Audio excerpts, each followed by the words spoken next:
So hello everyone, welcome back on my YouTube channel.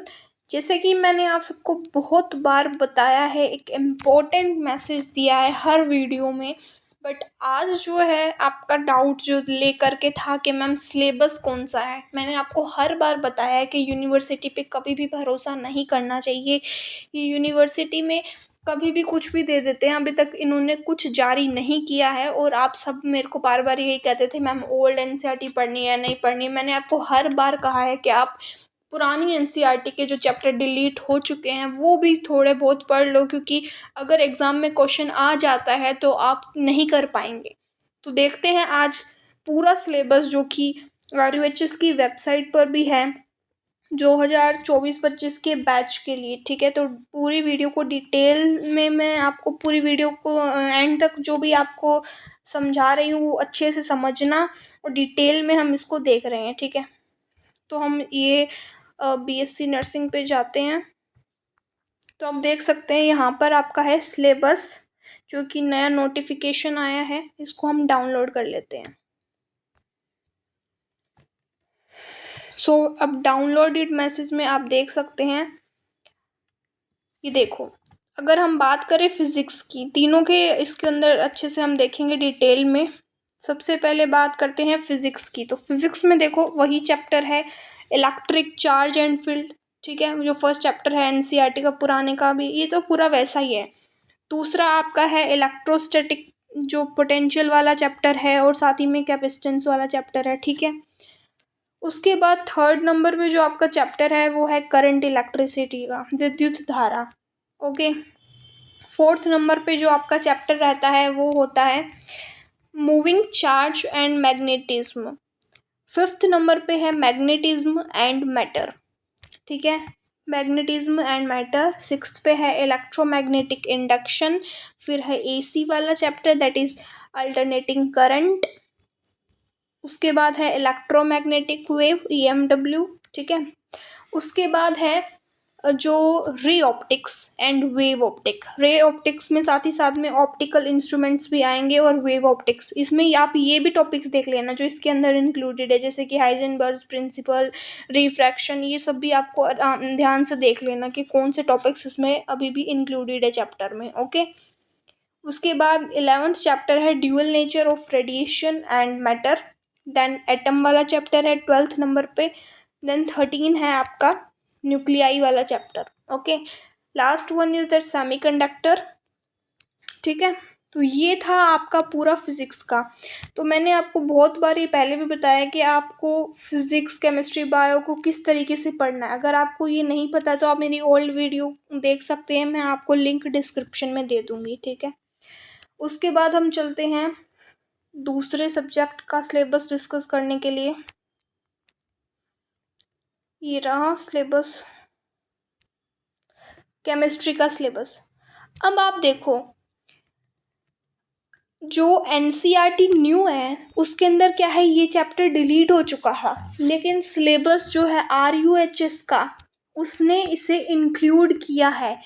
तो इसी को लेकर के आप सब में अब ये होगा कि मैम हमने तो चैप्टर्स पढ़े ही नहीं हैं, अब हम क्या करें, हम लोगों को बहुत ज़्यादा दिक्कत आ रही है, हमने बहुत सारे चैप्टर पढ़े ही नहीं है ओल्ड एनसीईआरटी वाले। इसीलिए मैंने आपको बार बार वीडियोस में बोला था ओल्ड एनसीईआरटी भी पढ़नी है, थोड़ी बहुत तो चैप्टर्स को आप ऊपर ऊपर से पढ़ सकते हो। लेकिन आप लोगों ने शायद मेरी बात नहीं सुनी थी उस टाइम पर अभी भी मौका है, आप कर सकते हो, इतना हार्ड है नहीं सिलेबस आपका। ओके, उसके बाद आता है इसमें सॉलिड स्टेट वाला चैप्टर भी पढ़ना होगा आपको। ओके, देन है सॉल्यूशन वाला चैप्टर। उसके बाद है इलेक्ट्रोकेमिस्ट्री वाला चैप्टर। ओके, उसके बाद आता है केमिकल काइनेटिक्स, जो कि फोर्थ चैप्टर आपका केमिस्ट्री का, एंड देन सरफेस केमिस्ट्री। और ये सिक्स चैप्टर जो कि general principles and processes of isolation of element, ये वाला भी है। अब ये देखो, मैंने कितनी बार बोला था P ब्लॉक वाला चैप्टर बहुत इंपॉर्टेंट है। वो रिड्यूस सिलेबस तो हो गया है, लेकिन आपके लिए बहुत इम्पॉर्टेंट है ना। लेकिन आप लोगों ने शायद ध्यान नहीं दिया होगा, अब आपको ये पढ़ना पड़ेगा। और ये जो चैप्टर है वो भी बहुत बड़ा है, तो इसको अच्छे से कंप्लीट कर लेना, क्योंकि ये चैप्टर इंपॉर्टेंट चैप्टर है। न्यू एनसीईआरटी ने तो हटा दिया, लेकिन RUHS के अंदर इससे क्वेश्चन पक्का आएगा, मैं आपको बता रही हूँ। तो पढ़ के जाना ये अच्छे से चैप्टर। उसके बाद आता है आपका डी एंड एफ ब्लॉक वाला चैप्टर। ओके, उसके बाद आता है आपका डी एंड एफ ब्लॉक वाला चैप्टर। ओके, 9th नंबर पे आता है कोऑर्डिनेशन कंपाउंड। फिर आता है हेलो एल्केन। अब आई ऑर्गेनिक की बात। जैसे मैंने आपको पहले भी बताया था कि जो लास्ट वाले चैप्टर है वो बहुत ज़्यादा इजी है और उनसे क्वेश्चंस हर साल आते हैं, और ये जो चैप्टर है आप अच्छे से पढ़ भी सकते हो। तो जो रिड्यूस्ड चैप्टर थे इसके अंदर वो आप आज इजीली कर सकते हो इस मंथ में, क्योंकि वो बहुत इजी और छोटे छोटे चैप्टर है और याद करने वाले उसमें ज़्यादा हैं, जैसे कि पॉलीमर वाला हो गया और ये सब हो गया। ठीक है, तो 10th नंबर पे इसमें जो चैप्टर है आपका कौन सा है, वो है हेलो एल्केन्स और हेलो एरीन वाला। 11th नंबर है alcohol phenols and ether. Then 12 number पे आपका है aldehyde ketone and carboxylic acid. Okay, फिर आता है आपका अमाइंस वाला chapter 13th and biomolecule polymer. ये चैप्टर आपने छोड़ दिए होंगे क्योंकि एनसीईआरटी में है नहीं न्यू वाली में, तो बट यार इम्पॉर्टेंट चैप्टर है। और ये केमिस्ट्री इन एवरीडे लाइफ, ये वाला भी बहुत इंपॉर्टेंट चैप्टर है, तो आपको अच्छे से पढ़ने हैं ये तीनों चैप्टर। ये बहुत इजी चैप्टर है, मेरी मान के चलो इनको आप अगर रोज एक दिन में एक करना चाह रहे हो, मतलब कि मान लो आपने फिजिक्स केमिस्ट्री भी पढ़ते हो रोज रोज, तो एक दिन में आप बायोमोलिक्यूल्स पढ़ लो, नेक्स्ट में पॉलीमर पढ़ लो, उसके क्वेश्चंस कर लो। और बहुत इजी चैप्टर है ये, इससे आपको क्वेश्चन देखने को पक्का मिलेगा, क्योंकि इजी चैप्टर्स भी हैं और क्वेश्चन भी आता ही है इसमें से, तो आप इसको पढ़ के जाना। ठीक है, देन अब हम बायोलॉजी की बात कर लेते हैं। बायोलॉजी में भी कुछ ऐसे चैप्टर्स थे जो आप लोगों ने छोड़ दिए होंगे क्योंकि न्यू एनसीईआरटी के अकॉर्डिंग पढ़ा होगा। तो देखो, फर्स्ट जो चैप्टर है वो कौन सा है आपका, रिप्रोडक्शन वाला चैप्टर। ओके, ये वाला पहले तो जो एनसीईआरटी थी ओल्ड उसमें था, बट न्यू एनसीईआरटी में ये डिलीटेड हो गया था, डिलीट चैप्टर है मतलब कि, लेकिन अब ये आपके एग्जाम में आने वाला है तो इसको अच्छे से पढ़ लेना। चैप्टर ज़्यादा हार्ड नहीं है, ईजी सा ही है। उसके बाद आता है sexual reproduction in flowering plants. Then आता है ह्यूमन रिप्रोडक्शन वाला चैप्टर। फिर आता है 4th नंबर पे reproductive health, principles of inheritance and variation. ये दोनों तो बहुत ज़्यादा इंपॉर्टेंट चैप्टर हैं, रिप्रोडक्टिव हेल्थ वाला और ये वाला, तो ये अच्छे से पढ़ लेना। फिर आता है MBI, this is also very important. Genetics बहुत इंपॉर्टेंट है, molecular basis of inheritance. Then 7th number पे आता है आपका इवोल्यूशन वाला चैप्टर, इवोल्यूशन।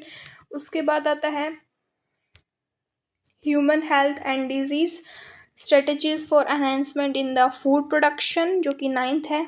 ठीक है, 10th आपका है microbes in the human welfare. उसके बाद बायोटेक्नोलॉजी के दोनों चैप्टर्स अच्छे से पढ़ लेना, ये बहुत इंपॉर्टेंट है, जैसे कि जो प्रिंसिपल्स एंड प्रोसेस हैं and its application of biotechnology. उसके बाद आता है 13 नंबर पे। अब इसमें से भी चैप्टर रिड्यूस हुए थे इकोलॉजी में, पर आपको पढ़ के पूरा जाना है, जैसे कि इकोसिस्टम है, इन्वायरमेंटल इश्यूज है ना, बायोडाइवर्सिटी एंड कंजर्वेशन है, ये अच्छे से पढ़ लेना आप। और ये साथ ही में इकोलॉजी का ये जो ये चैप्टर है ऑर्गेनिज्म एंड इट्स इन्वायरमेंट, इसमें ये सारे टॉपिक्स इंक्लूडेड है, तो इसको भी अच्छे से देख लेना। सो ये है बहुत बहुत इम्पॉर्टेंट सिलेबस, क्योंकि सिलेबस के अकॉर्डिंग ही जो है लास्ट में ये चैप्टर आपका देख लो इन्वायरमेंटल इश्यूज़ वाला। अब देखो, अब तो आपको सिलेबस पता चल गया है। अब कुछ बच्चे क्या करेंगे, ये सोचेंगे कि अब हम क्या करें, यूनिवर्सिटी ने क्या कर दिया, हमारे साथ धोखा किया है, हमको पहले बताया नहीं, अब जब पेपर आने वाले होते हैं तब कोई सिलेबस बताता है क्या। मैं मानती हूँ ये RUHS की सबसे बड़ी मिस्टेक है। RUHS यूनिवर्सिटी हर साल कुछ ना कुछ ऐसी चीज़ करती रहती है जिससे जो बच्चे हैं वो बहुत ज़्यादा निराश होते हैं। हम लोग भी बहुत निराश हैं, क्योंकि हमारे जो BSc नर्सिंग कोर्स होता है उसकी भी पेपर डिले हो गए। हमारा बैच मैं बताती हूँ आपको, 21-22 का बैच है ना। 21-22 से लेकर के अगर मान के चले तो 2025 के अंदर हम पास आउट हो जाने चाहिए थे, लेकिन हमारा बैच ऑलरेडी पहले ही 1 साल डिले चल रहा है। तो हम लोग 25 में तो हमारे 4th ईयर के अंदर होंगे हम, ना कि हम लोग उस टाइम हमारा पास आउट हो, तो हमारा 26 तक पहुंच रहा है ये। और हमारे इस साल के भी जो एग्ज़ाम है वो भी डिले हुए हैं, तो ये बहुत ज़्यादा इनकी जो सिस्टम है वर्स्ट सिस्टम है, ये सब लोग ही कहते हैं। और ये बच्चे भी इससे परेशान हैं, सब टीचर्स वगैरह भी परेशान ही होंगे इस सिस्टम को लेकर के। कुछ ना कुछ तो करना ही चाहिए, RUHS यूनिवर्सिटी को ध्यान देना चाहिए बच्चों के ऊपर। और क्योंकि अगर डिले चल रहा है तो उनकी जिम्मेदारी है उसको सही करे। अब जैसे आपके साथ मान लो आपका सिलेबस अब दिया है, अब जैसे अगस्त है, मान लो अगस्त में एग्ज़ाम होने वाला है, तो सिलेबस कोई 1-1.5 महीने पहले थोड़ी ना देते हैं, 1 साल पहले बताना होता है कि आपका सिलेबस क्या है। बच्चे अकॉर्डिंग टू वो जो न्यू NCERT उसके अकॉर्डिंग बैठे होंगे, है ना, पढ़ करके। तो उनको भी बहुत इम्पोर्टेंट ये न्यूज़ अभी पता चली होगी, क्योंकि नोटिफिकेशन ही बहुत लेट आया है इसका, ठीक है।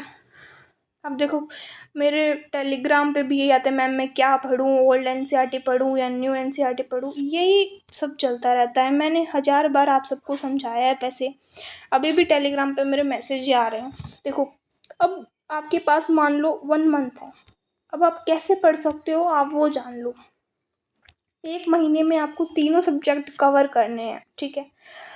जिन्होंने पूरा पढ़ रखा है उसके लिए बहुत अच्छी बात है, और उसने सोचा होगा कि ओल्ड वाला नहीं आने वाला है तो उसने वो चैप्टर छोड़े होंगे, तो उसके लिए तो ज़्यादा दिक्कत वाली बात है नहीं, कि कुछ कुछ चैप्टर ही हैं इसके अंदर। जैसे फिजिक्स में तो सारे थे ही पुराने वाले, इसमें और इसमें कुछ कुछ चैप्टर्स थे जो कि छोड़े हुए हैं। बायोलॉजी इतनी हार्ड है नहीं, आप कर लोगे। और जो केमिस्ट्री के जो चैप्टर्स हैं, जो कि जैसे कि सॉलिड स्टेट वाला है, पॉलीमर है, बायोमोलिक्यूल्स है, केमिस्ट्री इन एवरीडे लाइफ है, ये जो इजी इजी चैप्टर है यही इसमें से क्या है, डिलीटेड पोर्शन है, तो ये भी आप कर पाओगे, इतना हार्ड है नहीं। तो अब इस मंथ में आपको अच्छे से मेहनत करनी है, प्रैक्टिस करनी है, अपने आप को बोलना है, अपने आप से प्रॉमिस करना है कि हम कर सकते हैं। क्योंकि हम अगर नहीं करेंगे तो हमारे लिए अभी जो सीट लेनी होगी, हमारा ड्रीम कॉलेज है, वो हमें नहीं मिल पाएगा। क्योंकि कुछ बच्चों ने क्या है, वो पहले से होशियार है और उन्होंने पहले से ही क्या है, ओल्ड NCERT वाला